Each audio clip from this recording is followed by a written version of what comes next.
ये final state है। तो इस फाइनल स्टेट में पहुंच के आपने टोटल कितना काम किया, अरे उसी को तो W माना है हमने, तो यहाँ पर फाइनल वर्क डन जो है या फाइनल वर्क जो है, टोटल वर्क जो है वो W है, तो अपर लिमिट इसका W होगा।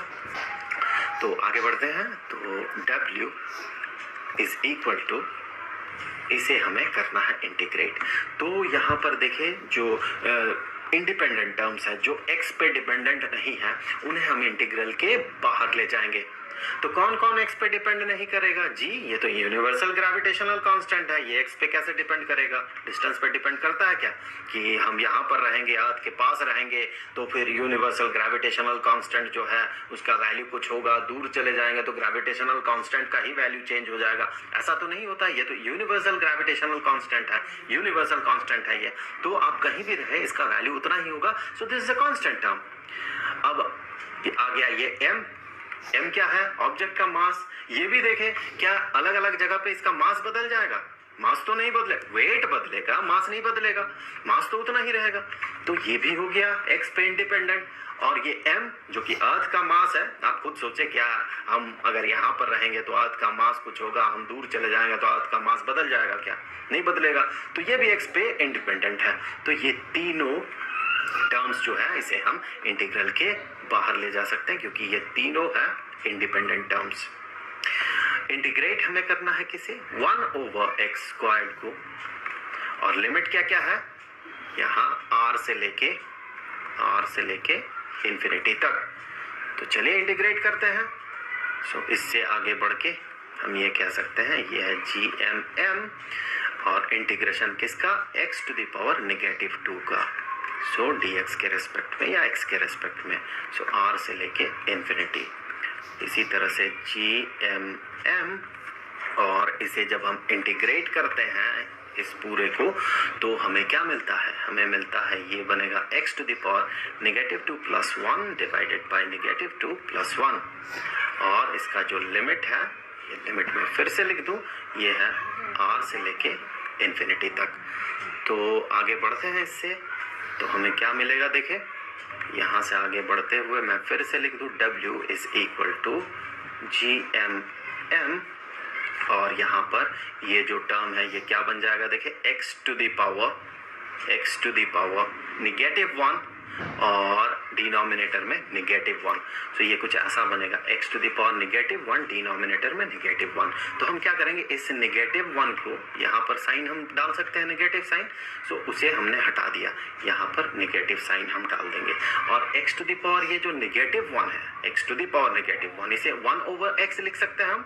सो ओवरऑल ये एक्सप्रेशन बन गया कुछ ऐसा, और ये एक नेगेटिव टर्म होगा। और यहाँ पर हमें लिमिट भी बैठाना होगा, तो मैं इसे कुछ ऐसे लिख देता हूँ, कुछ अलग तरीके से रिप्रेजेंट कर देता हूँ इसे, कि ये हो गया 1/x, इसमें तो कोई डाउट नहीं है, ये होगा 1/x, हाँ नेगेटिव साइन रहेगा एक, सो यहाँ पर डाल दें नेगेटिव साइन। और इसका जो लिमिट होगा, ये लिमिट होगा r से लेके इंफिनिटी तक। और इससे आगे देखिए ये क्या बनेगा, नेगेटिव GMM इंटू 1/∞ - 1/r।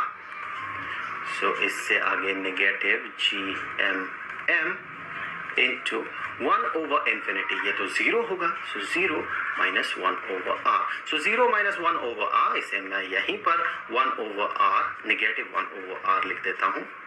सो इसे जब आप मल्टीप्लाई करेंगे तो आपको क्या मिलेगा, ये बन जाएगा GMM/r, ये नेगेटिव और ये नेगेटिव मल्टीप्लाई करने से कैंसिल हो जाएगा। सो ये होगा टोटल वर्क डन, ये है टोटल वर्क डन किसी भी ऑब्जेक्ट को m मास का, स्मॉल लेटर m मास का ऑब्जेक्ट को अर्थ के सरफेस से, ध्यान रखें सरफेस से इनफाइनाइट डिस्टेंस दूर ले जाने के लिए। सो ये हमारा रिक्वायर्ड इक्वेशन।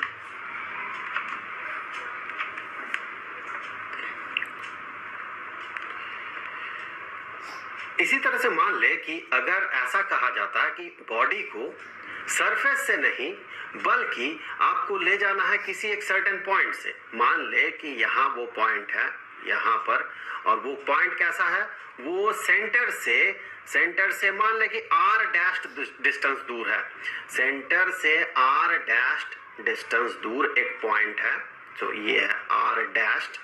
यहां से इस पॉइंट में मान ले कोई ऑब्जेक्ट है, यहां पर यही वाला ऑब्जेक्ट है, मान ले m मास वाला ऑब्जेक्ट, यहां से आपको अब इसी ऑब्जेक्ट को ले जाना है इनफाइनाइट डिस्टेंस तक। सो अब इस केस में आप कितना काम करेंगे? सिचुएशन कुछ उसी तरह का है जहां पर कि पिछले केस में हम r डिस्टेंस दूर से, अर्थ के सेंटर से r डिस्टेंस दूर से इंफिनिटी तक ले जा रहे थे, अब सेंटर से r डैश डिस्टेंस दूर से हम इंफिनिटी तक ले जाएंगे। तो यहां पर देखें क्या होगा इस केस में, आप लिमिट्स पे ध्यान रखें। यहां पर जब हम टोटल वर्क पता कर रहे थे तो हम क्या करेंगे, यहां पर कहां से कहां तक x के रेस्पेक्ट में इंटीग्रेशन हो रहा था यहां पर, तो x का इनिशियल वैल्यू क्या होता, r डैश होता, सो r डैश लोअर लिमिट और इंफिनिटी अपर लिमिट, सो यही लोअर लिमिट r डैश बन जाता हर जगह पे r के जगह, और फिर आपको फाइनली जो एक्सप्रेशन मिलता r के जगह रहता वो r डैश। तो अब ये टोटल वर्क डन होता gm into m divided by r dash. तो बड़ा आसान सा इक्वेशन है।